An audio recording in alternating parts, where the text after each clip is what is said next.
Feliz sábado, igreja. Que alegria estarmos reunidos em mais um sábado na casa do Senhor, né? Aqui na casa dele, um número não tão expressivo, infelizmente, mas estou na esperança de que na internet muitos estejam nos acompanhando. Temos bastante gente então nos acompanhando, e você que está aí nos vendo pela internet, compartilhe o link do culto com seus amigos. Faça esse número de pessoas que estão nos assistindo aí dobrar, triplicar, para que assim a gente possa conectar pessoas ao evangelho dele. Amém?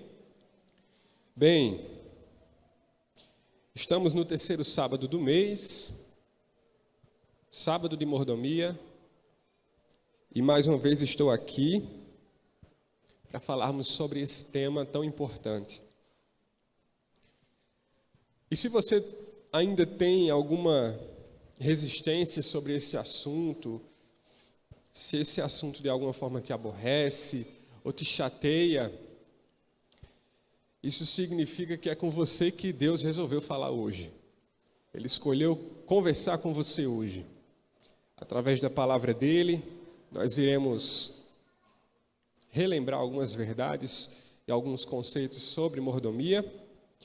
E para iniciar, eu já peço que você abra a sua Bíblia no livro de Mateus, capítulo 6, verso 19.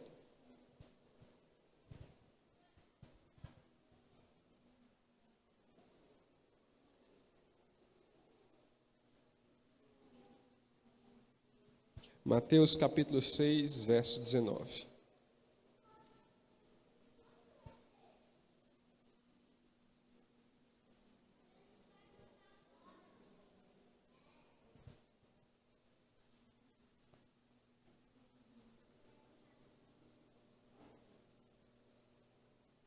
Amém? Diz o seguinte: não ajuntem tesouros aqui na terra, onde as traças e a ferrugem os destroem, e onde ladrões arrombam casas e os furtam. Ajuntem tesouros no céu, onde traças e ferrugens não destroem, e onde ladrões não arrombam e nem furtam. Onde seu tesouro estiver, ali também estará seu coração. Amém? Irmãos, esse trecho que a gente acabou de ler faz parte de um dos discursos mais importantes que Jesus fez aqui na terra, que é o famoso Sermão da Montanha, que compreende os capítulos 5, 6 e 7 do livro de Mateus. São vários conselhos que nós deveríamos reler várias vezes. Obrigado, Nilda. Nós deveríamos reler várias vezes, porque são conselhos de vida dados pelo nosso próprio mestre. E aqui a mensagem é bastante clara. O verso 19 nos diz que ajuntar tesouros aqui na terra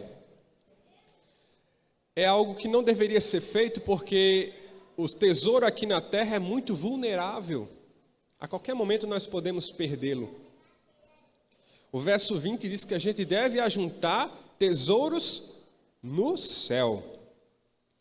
Esse não é perecível, esse não é vulnerável, esse a gente não perde. E o verso 21 conclui dizendo que onde está o tesouro, está o nosso coração. Olha o raciocínio desses três versos e como eles são importantes a gente estudar os três juntos. Porque o primeiro fala sobre tesouros na terra, o 19. O 20 fala tesouros no céu. E o 21 fala que onde está o nosso tesouro, está o nosso coração. Ou seja, se o nosso tesouro está na terra, o nosso coração está na terra. E se o nosso tesouro está no céu, o nosso coração estará no céu. É uma lógica muito fácil de compreender. E para iniciar, eu trouxe aqui a história de um americano, empresário americano. Eu vou pedir para Vitor projetar aí o slide. São apenas 3 imagens. Eu vou mostrar a foto dele, certo?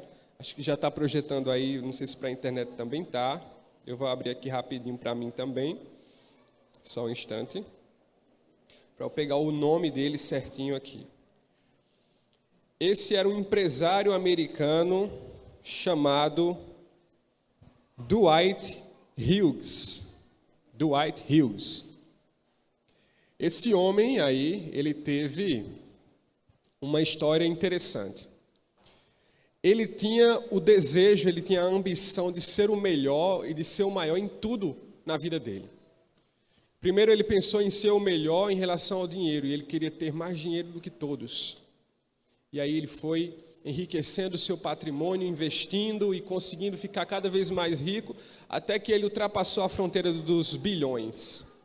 Se tornou um dos homens mais ricos dos Estados Unidos. Ele também queria ser famoso. Ele queria fama além de dinheiro. Então ele investiu na carreira do cinema e se tornou um dos diretores, um dos cineastas mais famosos de Hollywood. Esse homem, Dwight Hughes. Ele também queria ser ou aproveitar o melhor no sentido de prazer. E por isso ele teve várias e várias mulheres e usufruiu de todas as fantasias que ele tinha. Ele também queria ter muita influência. Então ele começou a fazer amizades com os presidentes dos Estados Unidos e assim ele se tornou um homem muito influente. Passou a vida buscando ser o melhor em tudo, buscando intensidade, buscando ser a referência, ser o maior. E assim ele foi. Mas cada vez que ele conquistava as coisas, ele sentia um vazio maior. E ele não entendia o porquê que estava acontecendo. Cada conquista que ele tinha, ele percebia que não supria a necessidade. E esse vazio parece que, em vez de diminuir, aumentava. Aí a foto dele na juventude, né? Charmoso. Mas agora vocês vão ver a foto dele na velhice. Passa aí, Vitor, por favor. É o mesmo homem. Dwight Hughes. O fim da vida de Dwight Hughes é muito diferente do começo. Ele se tornou um drogado, ele se tornou um velho louco, porque ele passou a vida perseguindo algo que ele não sabia o que era. E isso custou a sua sanidade mental, isso custou uma vida nas drogas. Mesmo tendo conquistado tudo, esse homem não se satisfez. E essa terceira foto, pode passar, Vitor, mostra a mesma revista americana estampando o rosto de Dwight Hughes na sua juventude e na sua velhice. A mesma revista que noticiou o seu sucesso, agora estava noticiando o seu fracasso. E esse homem representa o problema de muitas pessoas. Esse homem representa o problema de algumas pessoas que acham que a felicidade está na satisfação dos seus desejos. Ele pensava que a felicidade estava na satisfação dos seus desejos e ele satisfez vários e vários desejos, mas não conseguia ser feliz. E ele termina a sua vida descobrindo que nada do que ele teve o tornou feliz de verdade. Nós temos a fórmula mágica da felicidade. Nós sabemos o caminho certo e a única coisa que preenche de verdade o coração do homem. Mas quem não conhece, quem acha que a felicidade está na satisfação dos desejos, vai viver em uma eterna busca. Em uma eterna busca, porque sempre que satisfazer um desejo, vai buscar outro, porque não achou a felicidade, aí vai buscar outro. Não ficou feliz, não está contente, vai buscar outro. Acha que a felicidade está em um desejo, satisfaz, não era aqui, e vai procurando assim a vida inteira e não acha. Até que em algum momento essa pessoa se depare com Jesus. Enquanto não achar Jesus no caminho, a felicidade nunca será encontrada. E cabe a nós, que encontramos a real felicidade, contar isso para as pessoas que estão desesperadas, tristes, depressivas pelo mundo, porque não encontram a felicidade. Nós encontramos, e nós precisamos dizer a essas pessoas onde está a real felicidade, o que realmente preenche o coração e que nos satisfaz.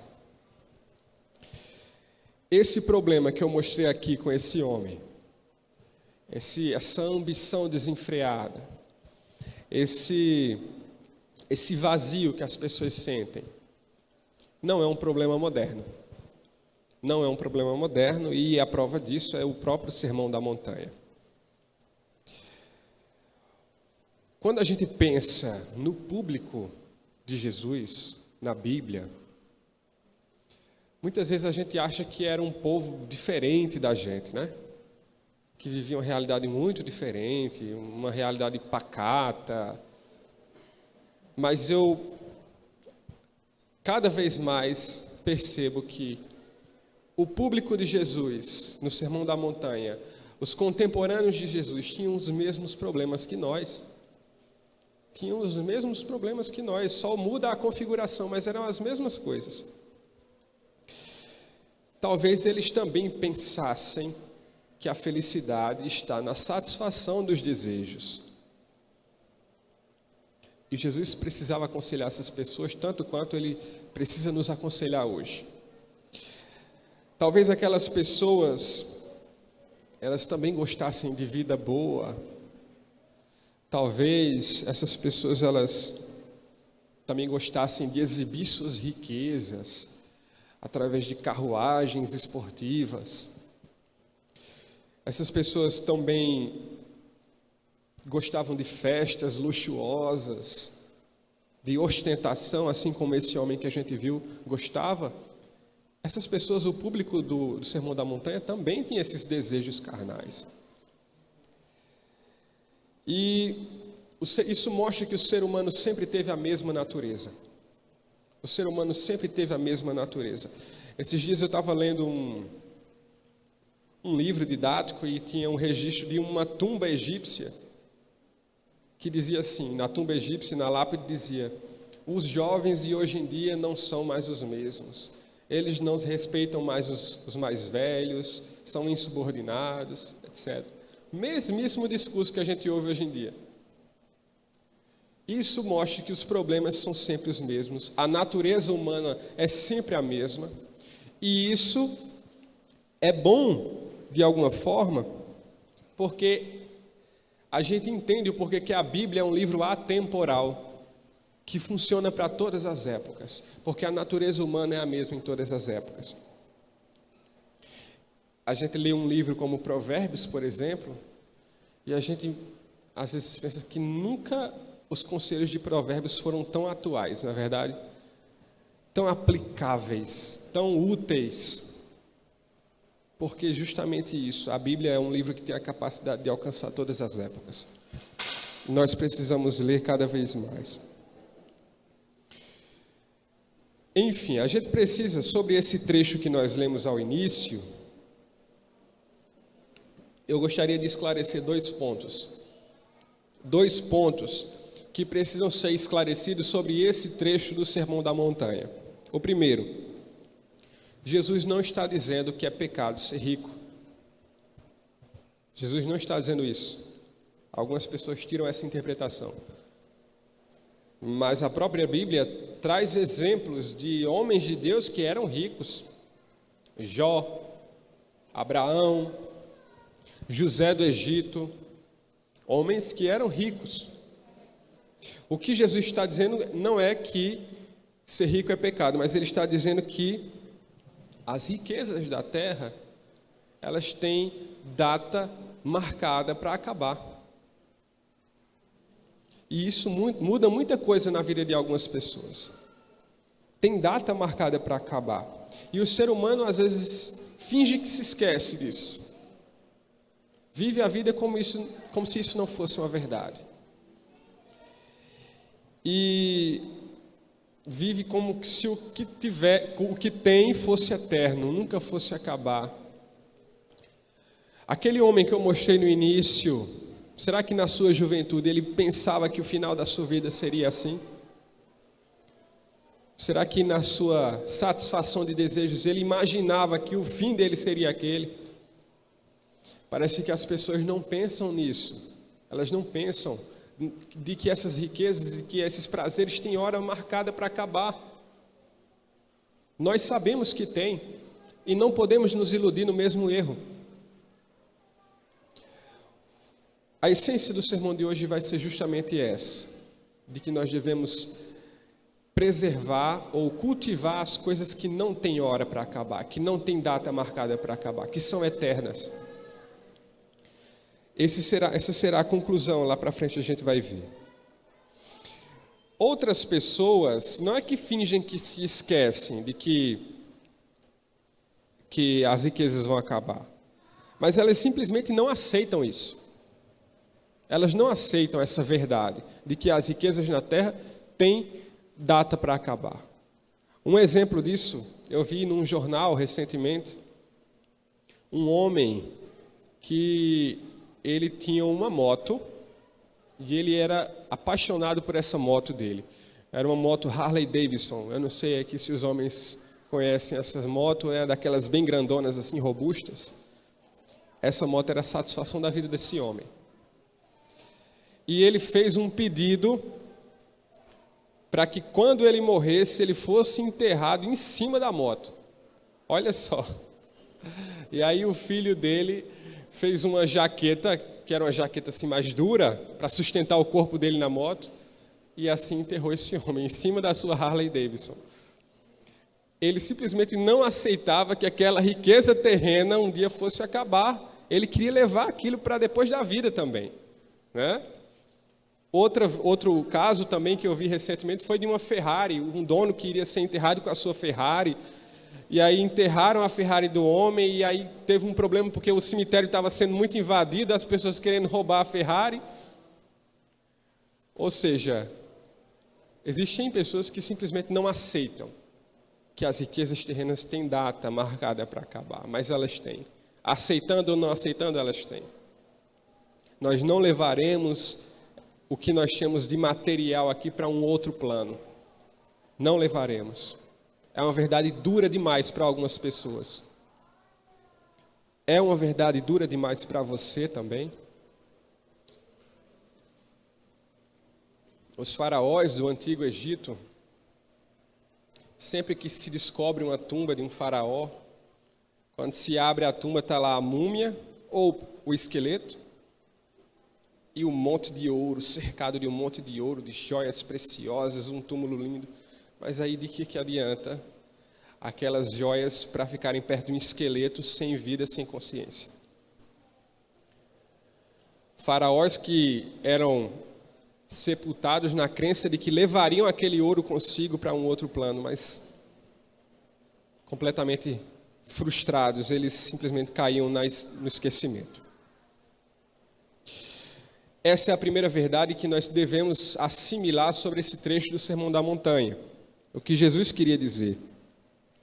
Mas o segundo ponto aqui é que Jesus não está falando sobre o que você possui, mas Ele está falando sobre quem possui você. Não está falando sobre o que você possui, mas sobre quem possui você. Existem pessoas, irmãos, que são propriedade exclusiva do dinheiro. O dinheiro é quem escolhe o curso universitário que aquela pessoa vai seguir. O dinheiro é quem escolhe o emprego que aquela pessoa vai seguir. O dinheiro é quem escolhe onde a pessoa vai morar. O dinheiro é quem escolhe até mesmo quem a pessoa vai casar. Tem pessoas que são propriedade exclusiva do dinheiro e o dinheiro é que guia as suas decisões e as suas ações. Quantas vezes a gente vê pessoas que estão no emprego frustradas, não gostam do emprego que seguem, simplesmente pelo dinheiro. Ou que casaram com uma pessoa pelo puro interesse e não são felizes, porque não foi ela que escolheu, foi o dinheiro que escolheu por ela. E esse trecho do Sermão da Montanha é para a gente se tocar nisso. Que, na verdade, quando nós amamos os bens materiais, não somos nós que temos o dinheiro, mas é o dinheiro que nos tem. É o dinheiro que nos controla, que nos domina. Olha o tamanho do problema. Estamos sendo marionetes sem ter a consciência de que somos. E é isso que Jesus quer esclarecer. O nosso dono não deve ser o dinheiro. o nosso dono precisa ser o Espírito Santo. Se tem alguém que deve tomar decisões por nós, é o Espírito Santo. Quando a gente entrega o controle nas mãos do Espírito Santo, a nossa vida prospera, nós somos felizes de verdade. Nós encontramos a felicidade que nós tanto buscamos. Mas quando nós entregamos a nossa vida no controle do dinheiro, só frustrações virão pela frente. E no final da vida, podemos terminar a vida como aquele caso que eu já mostrei no início, ou como tantos casos que a gente vê. O Espírito Santo precisa ser o meu e o seu dono. Ele precisa tomar o rumo das nossas ações. Acredito que eu já contei aqui a história de um pregador americano muito famoso chamado Dwight Moody. Dwight Moody era um exemplo de um homem que o Espírito Santo era o seu dono. Para quem não lembra da história,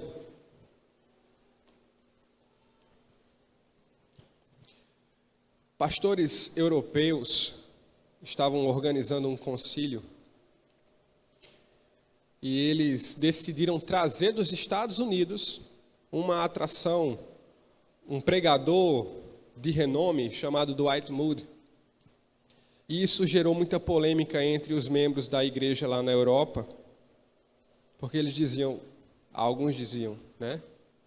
E perguntaram aos pastores: por que vai trazer Dwight Moody dos Estados Unidos se tem tanto pastor bom aqui na Europa?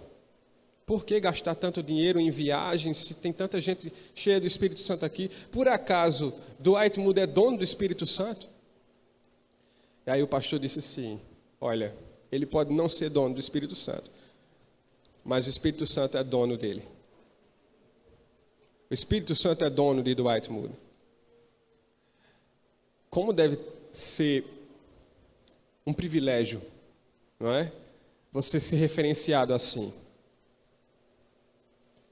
Alguém dizer que o seu dono é o Espírito Santo. Eu quero chegar nesse nível. Acredito que você também quer.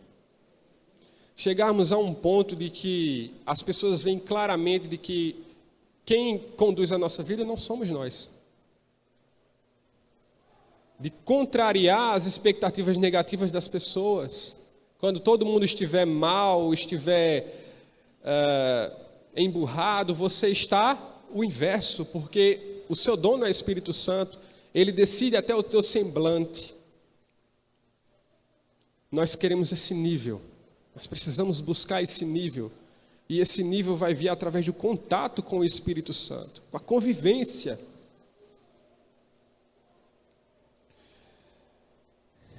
Prosseguindo aqui no sermão, uma reflexão interessante que a gente também tira desse texto e que Jesus nos dá a entender é de que nós temos a capacidade de criar aquilo que pode nos devorar.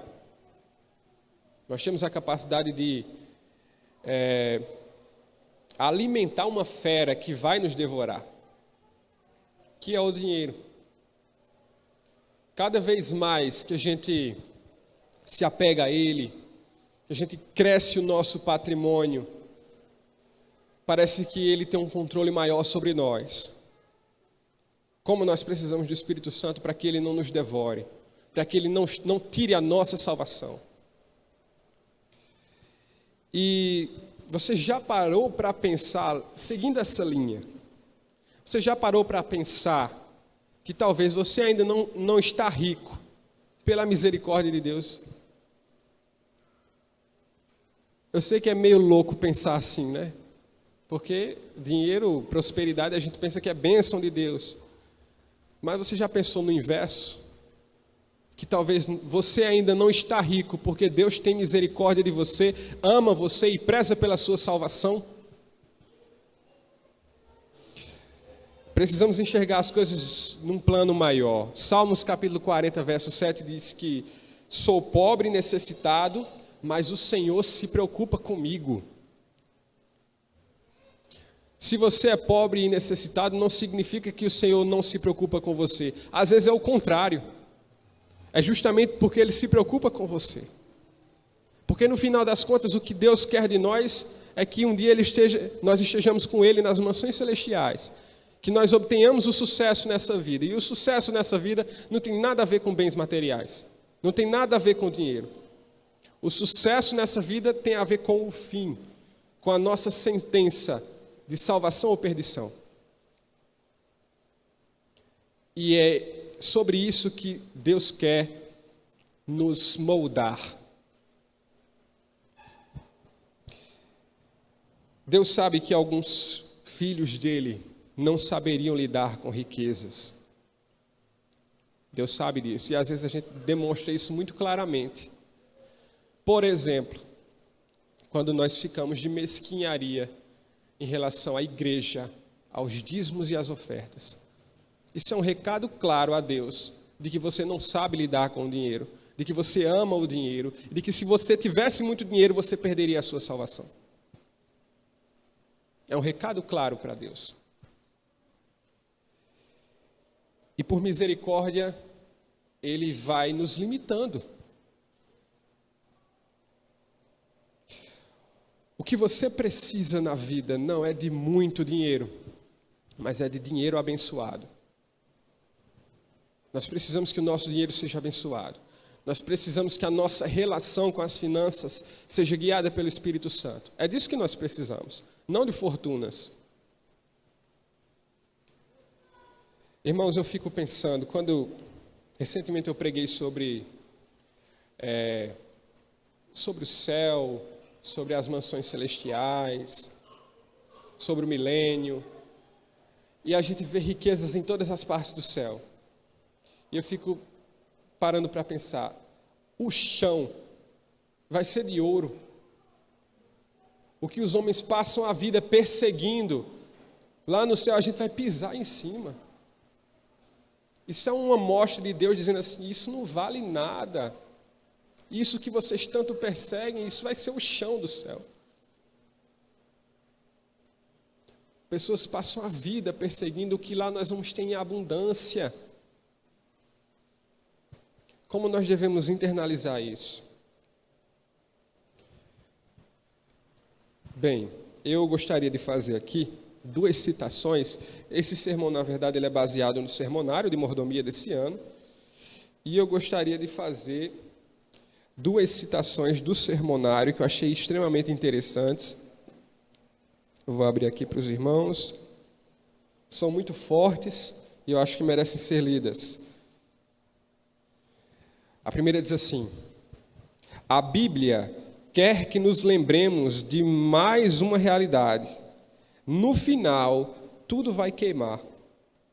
No dia do julgamento, quando todas as coisas terrenas forem varridas, tudo vai queimar. E tudo o que pensamos ser importante não valerá de nada. De nada. Você já imaginou? Quando acontecem as catástrofes, as pessoas percebem que o que tinham realmente era supérfluo. E que o que elas carregam de mais importante está dentro delas. Aquilo que não se pode roubar nem destruir. No final, todas as pessoas do planeta terão essa consciência. Todas. E não está muito longe de acontecer. E outra citação que eu gostaria de fazer aqui, do sermonário, diz assim: Jesus está nos dizendo para investir tudo o que temos, tudo o que somos, nas coisas que realmente importam. Jesus quer que coloquemos nosso tempo, dinheiro e ego na causa de Cristo, porque no final é a única coisa que vai importar. Tempo, dinheiro e ego na causa de Cristo. Como é difícil isso, hein? Porque o nosso ego insiste em não morrer. Ele insiste em não ser sacrificado pela causa de Cristo. Ele insiste em prevalecer. Mas nós precisamos entregar tudo. Investir tudo. Todas as nossas cartas precisam estar apostadas na nossa salvação. Existem pessoas que veem a salvação como algo possível, mas não como uma certeza. E por isso não investem em tudo que tem na salvação. Nós precisamos estar convictos da nossa salvação, da nossa vida futura, nas mansões celestiais. Porque aí sim você vai ter a segurança de investir tudo. Eu falei aqui de que no final tudo vai queimar. E isso nos leva a pensar de que quando a sua história está no fim, você percebe que o valor das coisas espirituais é muito grande e o valor das coisas materiais é zero. Todo dia 11 de setembro passa nos jornais sobre o World Trade Center, catástrofe das Torres Gêmeas. E aquilo é uma coisa tão simbólica, irmãos, que nós deveríamos pensar tanto, porque você imagine o centro econômico do mundo, as pessoas mais ricas, os maiores empresários, pessoas poderosas e extremamente ricas naqueles 2 prédios. E em um piscar de olhos, um avião bate no prédio e aquelas coisas materiais não valem mais de nada. E elas lutam por suas vidas. E elas se veem se jogando de prédios, desesperadas. Em um piscar de olhos, tudo muda. Os bens materiais passam a não valer mais nada. E o desespero toma conta daquelas pessoas.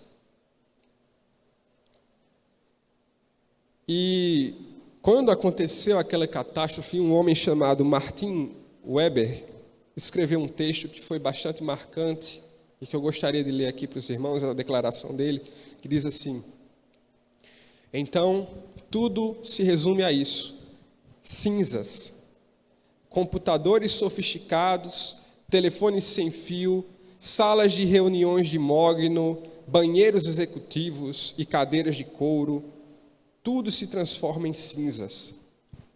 Estratégias corporativas e participação de mercado, preços de ações, taxas de juros, lucros ou perdas trimestrais, o resultado são cinzas. Políticas do escritório, promoções e planos de aposentadoria, ternos caríssimos e os corpos dentro deles, todos acabam em cinzas. Afinal, não é a economia, são as cinzas. Imagine que forte viver isso. Uma vida frenética, buscando cada vez mais bens, materiais, riquezas, e do nada tudo aquilo se transforma em cinzas. Aquele foi um grande alerta ao mundo, de que o que se deve buscar não é nada daquilo. O nosso interesse maior deve ser nas coisas que não são perecíveis, que não podem virar cinzas. Em que nós devemos investir, no caso? O nosso tempo, o nosso dinheiro e a nossa energia, em que nós devemos investir? Primeiro ponto, nós devemos investir em pessoas. Devemos investir em pessoas, e principalmente nas pessoas feridas. Quando nós investimos nas pessoas feridas, nós investimos em Jesus. Quer a prova disso? Abra a sua Bíblia em Mateus capítulo 25, verso 40. Mateus 25, verso 40.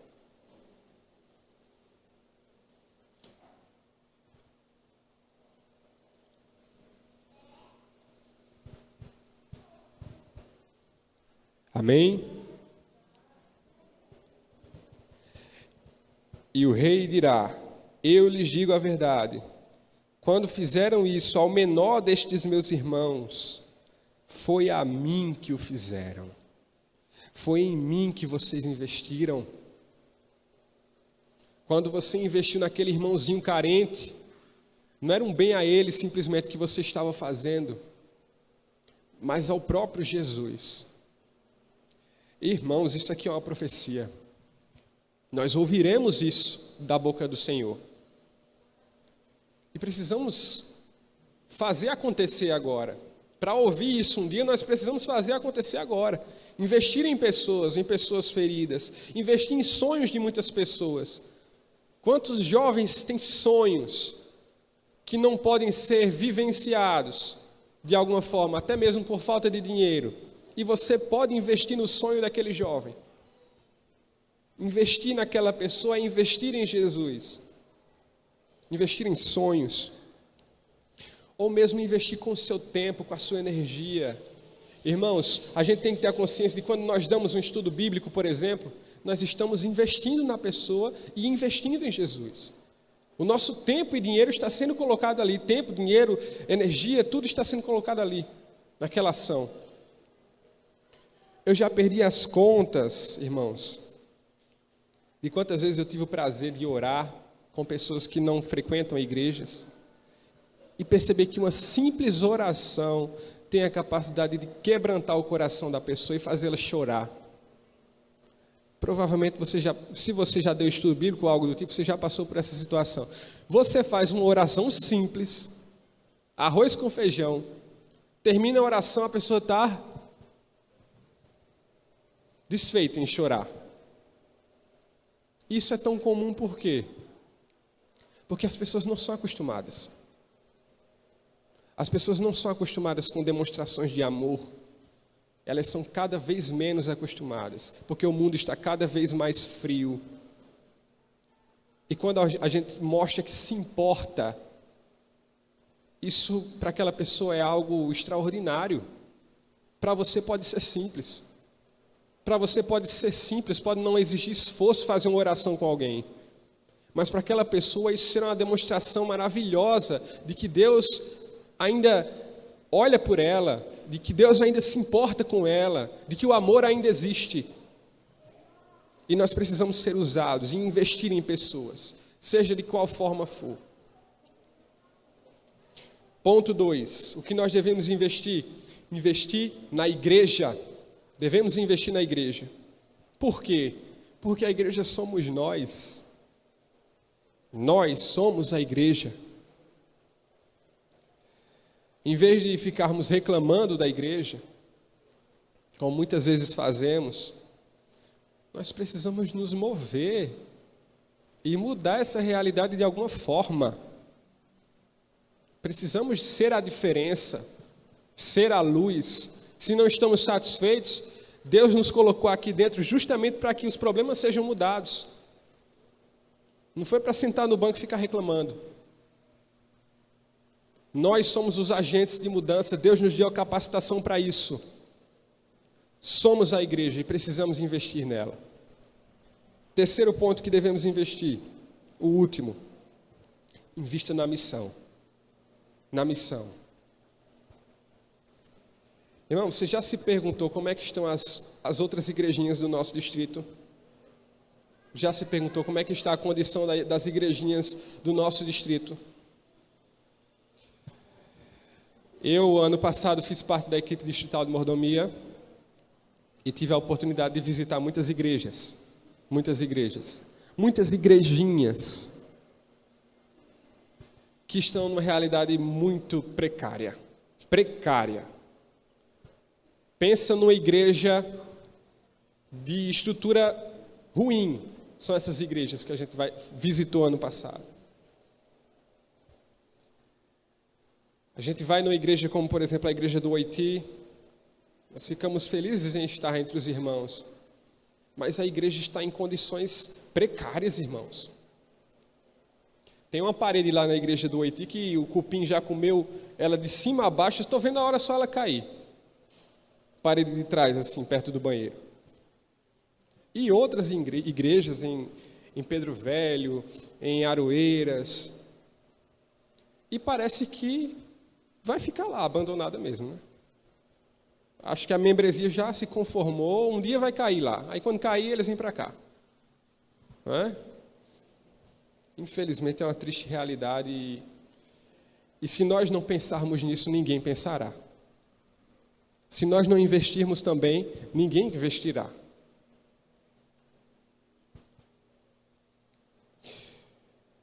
Fechando o sermão, concluindo.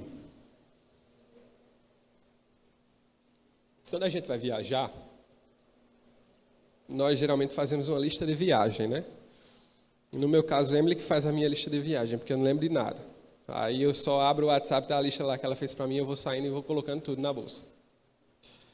Nós fazemos uma lista de viagem e levamos as coisas que nós vamos precisar, não é verdade? Nós iremos fazer uma viagem. Eu e você iremos fazer uma viagem. Estamos arrumando as coisas que nós vamos levar? Você já fez a lista das coisas que você vai levar para a viagem que você vai fazer? O que é que você levará consigo para o céu e o que é que você vai deixar aqui? Já pensou nessas coisas? O que é que faz parte da lista que você vai levar e o que é que você vai deixar? Portanto, comece a desapegar das coisas que você vai deixar. Tá? A gente precisa se apegar ao que nós vamos levar e as coisas que nós vamos deixar, desapega, porque a gente não vai pegar de volta não. Tá? Quando voltar aqui não vai ter mais nada do que você vai deixar. Mais nada. Então desapega. O que é que nós precisamos desapegar? Comece a desapegar dos seus defeitos. Você não vai levar isso com você na sua viagem. Desapega dos teus defeitos, desapega da inveja, desapega do temperamento forte, desapega das mentiras, desapega de palavrões, desapega das coisas, dos defeitos que você não vai levar. O que nós precisamos nos desapegar mais? De alimentos. Tem alimentos que não vai ter lá no céu, não. E você está apegadíssimo agora. Desapega de frituras. Desapega de alimentos industrializados. Desapega de Coca-Cola, de refrigerante. Lá no céu não vai ter. E nem você vai levar. Então, para não sentir falta lá, começa deixando agora. Começa a desapegar da internet e das redes sociais. Será que o céu vai ter Facebook, Instagram? Eu acho muito provável que não. Então, se não vai ter lá, desapega aqui. Por que você passa o seu dia inteiro numa coisa que lá no céu não vai ter? Desapega. Desapega do seu passado que o tormenta. Porque lá no céu ele vai ser esquecido, você não vai levar o seu passado com você. Desapega. Começa a desapegar dessas coisas. E sabe do que nós devemos nos apegar? Abra sua Bíblia em Gálatas, capítulo 5, verso 22. Gálatas 5, versos 22 e 23. Essa é a nossa bagagem que nós vamos levar para o céu. Está aí a nossa lista de viagem. Mas o Espírito produz este fruto: amor, alegria, paz, paciência, amabilidade, bondade, fidelidade, mansidão e domínio próprio. Não há lei contra essas coisas. Esses são os nossos itens que nós vamos levar para a nossa viagem. Essa é a nossa bagagem. É nisso que nós devemos investir. Porque isso não é perecível. Isso não vira cinza. Isso não passa. Pelo contrário, isso será aprimorado quando nós formos ao céu. Esse é o investimento seguro. E não esqueçamos tudo aquilo que os homens valorizam aqui na terra. E vamos apenas cultivar aquilo que Deus valoriza e que nos será útil no céu. Irmãos, agora nós ficaremos de pé e cantaremos um hino bastante conhecido que tem tudo a ver com isso que nós estamos refletindo. Chama-se O Melhor Lugar do Mundo.